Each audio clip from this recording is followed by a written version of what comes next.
Did you learn things that you didn't think you could tell? Absolutely. I've lots and lots of things I don't feel comfortable talking about. There are a bunch of things... Without asking you to do what you've decided not to do, what kind of thing are you talking about? People who were murdered, people... Right. What? Right.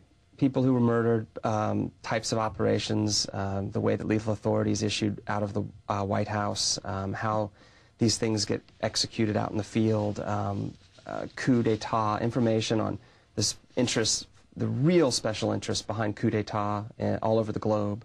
The idea of coup d'etat is an amazing idea, and it goes on. I mean, I sat with a bunch of oil men, very powerful oil men at a... Coup d'etat meaning overthrow a government. Overthrow a government. And I sat on Fifth Avenue, this 15,000 square foot apartment, just around the corner on Fifth Avenue, one of these brownstones. This guy owns the whole building, an oil man.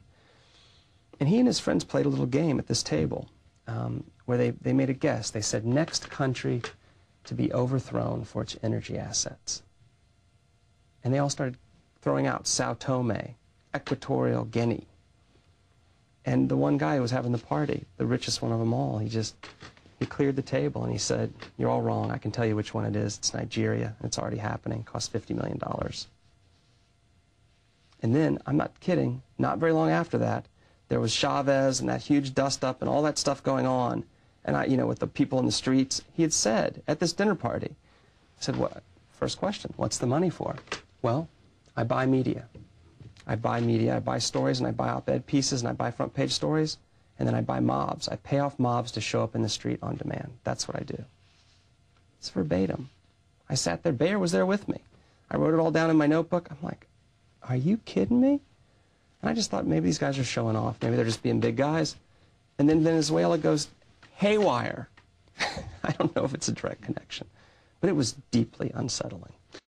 Christopher Plummer plays sort of one of these Mandarin lawyers that we could probably name 10 names of right now that are always in Washington. They have their firms divided down the middle with Republicans on one side, Democrats on the other. They cross all the administrations. And what's your moral judgment about lawyers like that in this movie and otherwise?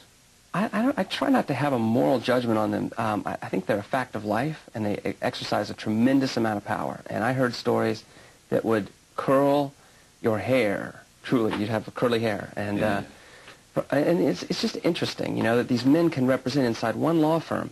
They can represent Gulf, like Saudi Arabia, and an oil company, and a military contractor, and be the private lawyer of a senator. And it's one nexus point, and it's just an interesting feature to Washington. I heard a lot of stories about a man, actually, who he's a well-known lawyer, but this is something that was said about him that's an amazing thing. He's a partner at one of the big firms, and it was said that if you wanted information about the Middle East, if you were, say, the Vice President of the United States, and you wanted information about the Middle East, you were better off going to this lawyer, one lawyer, than the entire CIA. Because he could make one phone call to some client he had. His information was better. His information was better. Now, why was that? One lawyer. It was said by a bunch of different people to me that he was better connected in the Middle East than the entire Central Intelligence Agency. And what kinds of clients did he have? Middle Eastern countries or oil companies or... Everybody. Princes and everybody else? Yes, all the above. And 100 more. But Bob, you spend time with Bob, and he talks, little things sort of dribble out of his mouth periodically about small planes and just acts of terror and how easy it is to do this, that, or the other thing. And they're quite specific, and it's very unsettling. I'll never fly in a small plane again, by the way. Just no small planes for me. Why not? It's too easy to bring them down and make it look like an accident. I just heard too many examples of it. Bayer made me completely paranoid.